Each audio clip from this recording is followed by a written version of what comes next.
talk about the Olympics. I wanted to raise my comments, but I thought that the death of 12 or 13, depending on what you're looking at, Drew's children mattered a lot more.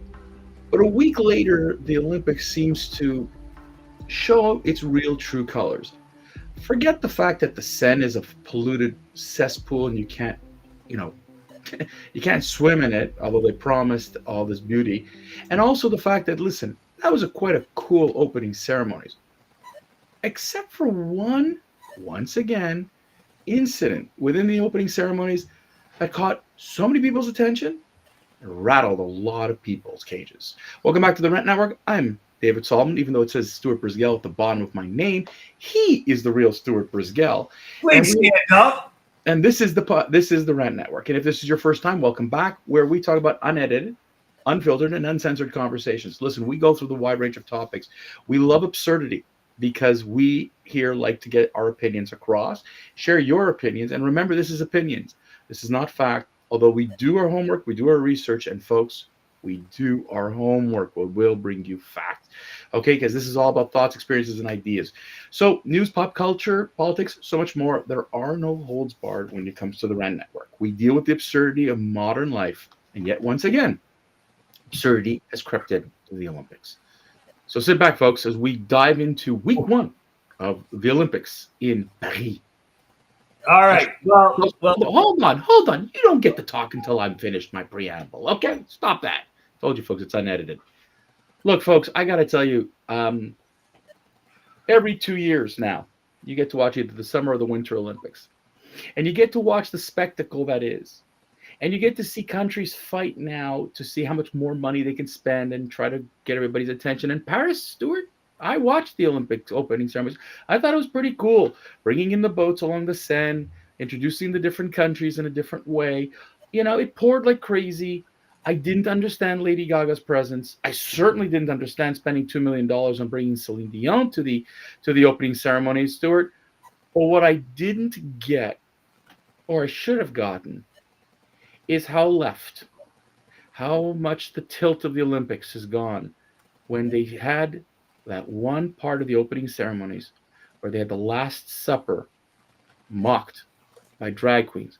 But Stuart, the Olympics don't want to stop there. But I'm going to let you go because you haven't done this in a couple of weeks. So what did you think of the drag queen Last Supper? Well, let's first start. The history of the Olympic Games can be traced back to ancient Greece, where the first games were held in Olympia every 4 back, children, years. And enjoy Stuart's history lesson. Yeah. 776 BC to 393 AD. These games were a part of a religious festival to honor Zeus, the Greek god, and included athletic events, music, poetry, singing, and theater. The exact origins of the games are unknown, but the history is intertwined, right? The original evidence of the games began as the Greek Olympiads. It's an exchange to measure the brute strength in chariot racing, jump, javelin, discus, pancreas, running, wrestling, right? The games were reborn in 1894 by a Frenchman. Now, what I find amazing is here we are, 100 years plus from when we started them again, and we discover that this is the image that you are now going to see. And I'm just trying to bring it in here because my screen didn't share. There we go. Now, I don't know about you, but does that look like something that represents the spirit of the Olympic Games, or a mockery of Christianity, wokeness, and you know what? I'd say embarrassing the transgender LGBTQIA movement by putting them front row and center of something that really, in my opinion, wasn't necessary. You know, the Olympics are about the spirit of a game, competition. Where does political wokeness, in fact, the Olympics over decades has tried to find a way to be neutral in Olympics, prosecute and persecute those countries that did things beyond reproach, like Russia, and removing them from the games, and now again removing Russia from the games, allowing athletes to compete under the Olympic free flag, right? So the Olympics as a whole is about gold, silver, and bronze medals. That is how it is calculated who wins the Olympics. Now, I'm a former athlete, David, and I feel if you make the Olympics, you have won. You're part of an elite world that very few in percentages will ever obtain in life. But to go and take wokeness and try and embed it into what is by far one of the purest things in sports, the used to be Olympic Games, with this insanity is beyond, I can't even use words. You know, we want to unite the world around what? 0.01% of the world population as a center point. If I would have taken, and I mentioned this a couple of days ago, David, the Last Supper using transgender, whatever they were. Drag queens. Drag queens. Well, I don't know what they all are. I assume some are drag queens. Maybe some aren't. It looks like there's a guy in the background there who's not a drag queen. But bottom line is, how would you feel if I had Muhammad there? How would the world be burning France to the ground if I had Allah Akbar there in prostrate? If I had the Ayatollah Khomeini in drag to open up the Olympic Games, I'm telling you, there'd be nuclear weapons and guns flying around the world. These acts do not help move any agenda except hate. Draw attention to a subsect of the human race and putting them in harm's way. Really, that's what it is. Why would you do this to these people? Why would you do this to all of Christianity? And David, I'm not Christian, if you haven't recalled. But it bothers me to no end. There's no logical reason to abuse the LGBTQIA. I got it right. I wish you could get those letters right, folks. It's LG. I said LGBTQI, and I added an A. I got it right. Right. And it does. And you know, the tennis legend slams the Olympics. How many people had to slam the? Now we take it one step further, which is another part of the Woke-lympics. Let's talk about the federated boxing. Let's talk about chromosomes, males beating the shit out of women boxers. How woke did the Olympics go, David? This is insane. We already discussed that men in women's sports is really discriminatory to what? Who? Women. The whole purpose of having women in sports. Women fought from the 30s to be able to compete and be treated as an equal. The 60s, they were trying to get a vote and be equal in society. David, this isn't two steps backwards. This is, I fell off the friggin' cliff for all of women. Women want to vote. Women want to say. Listen, I understand and I empathize with those that are LGBTQI. LGBTQ. Oh, God, can't get that one letter. Yeah. But I feel sorry for those people who are being made a mockery and embarrassed. All they want to do is live their lives. They want to live their lives the way they see fit in a world that they see fit. I cannot imagine any person that is half sane that would want to parade themselves in that way unless it was for the purposes of showmanship, which then you're an actor or an actress.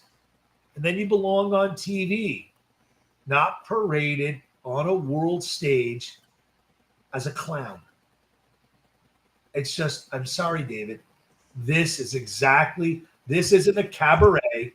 This isn't a theater. This isn't meant to insult or hurt anyone in that gender class, but to point out how ridiculous this is and how they need to stand up as those who are of Muslim faith, Christian faith, and Jewish faith must stand up for this wokeness being taken out of society.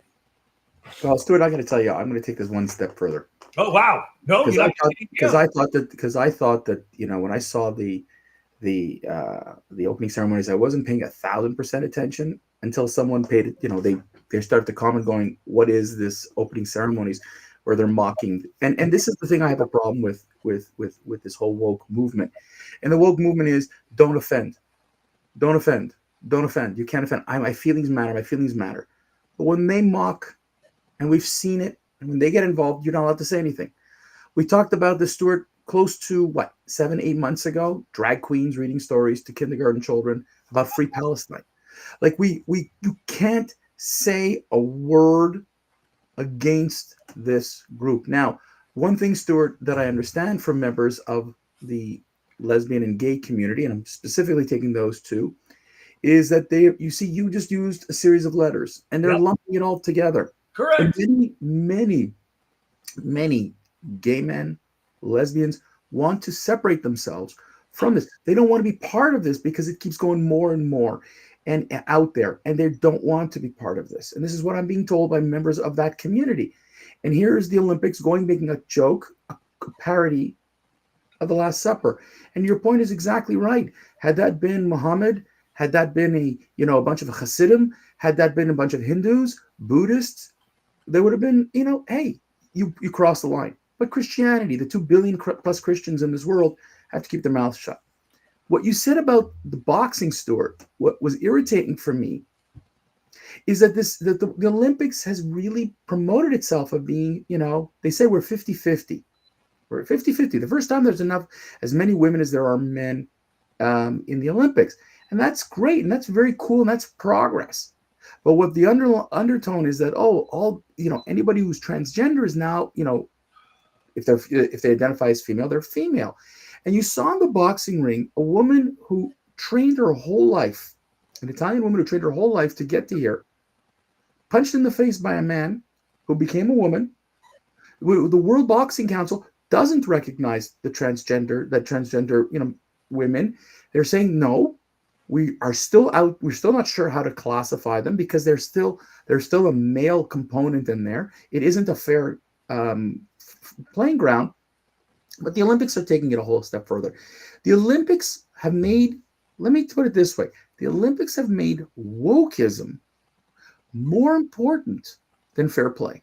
And I'll explain to you what I mean by fair play. And this is what irritates me.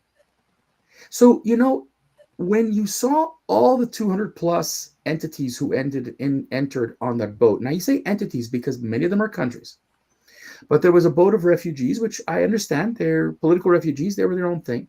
But they granted Palestine a while back, Olympic status. And of course, the media and the Olympics are saying, isn't this wonderful? We have Palestine here. It's wonderful.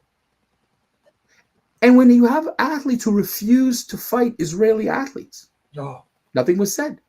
When you have an athlete who stood, Algerian athlete who went up and, judo and saw an Israeli and yelled, Allahu Akbar.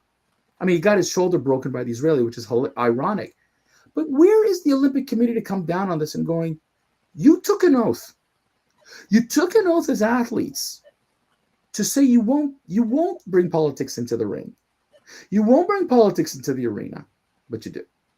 And I think that the Olympic Committee needs to take a step back and go, what is more important right now? To satisfy, as you said 0.02, I don't know what the percentage is. Maybe that's, I don't know. Women are now ignored, as you said. You're ignoring a country, and you're treating Israel more of a pariah than you did Russia.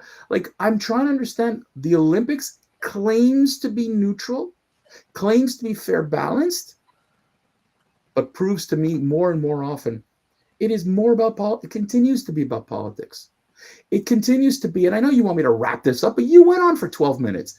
You have, unfortunately, Stuart, you have an incredible attitude by the IOC in these countries that, Stuart, I don't know. I mean, the joke is, the beds, they're cardboard. Yeah, cardboard and They don't want, fish more line. important that the athletes not have sex because, oh God, no. The Olympic experience has gone cockeyed, Stuart. And while we're watching Simone Biles, with her comeback tour, and we're watching others win medals and whatever, what you said from the beginning of your opening, and I joked about telling a story. The real purpose of this games is completely lost. If you want to make political messages, it shouldn't be at the Olympics. This is 1936 all over again, if you want, where Hitler stood up and wanted to talk about, Nazism at the Olympics. You're talking about, you said you want to take away politics, but you're not. You're choosing which politics to choose from. Why aren't you remembering the 72, in 1972, the 11 Olympic athletes, the Israeli Olympic athletes and coaches who were assassinated, Stuart, by Palestinian terrorists? No, instead you rewarded Palestine with a delegation. I mean, I'm sorry to the Olympic movement, but if you're going to choose wokeism over, fairness and really fair play, shame on you, Stuart. And I'm sorry, I'd be sickened to be at the 2028 Olympics in Los Angeles. Well, yeah. On that note, David, we've gone over. I guess I got to wrap it up because you don't want to talk anymore. So, folks, that's it for today. Thank you so much for listening. And Stuart ranted for so long. I didn't get a real much of a chance, but that's okay. Hope you gained something today, some insight into this. And while I mock Stuart, he did bring up some fabulous points. And hopefully you got something about this, something to create some provoking conversations tonight at your Friday night dinner table. We're back on Monday, Wednesday, Friday, noon Eastern. That's when we broadcast. We're not live, folks. We're not live. We are broadcast. We do record this. We don't edit it, but we do broadcast every Monday, Wednesday, Friday, noon Eastern. You can catch us at the rantnetwork.com. Folks, please, just, that website that we worked so hard to build, please, it's right there at the bottom of the screen. Go visit the site. Check out previous episodes. Go check it out. There's some really phenomenal episodes that have gotten some great, great views and listens. If you didn't, go check us out on Facebook, Instagram, and a whole share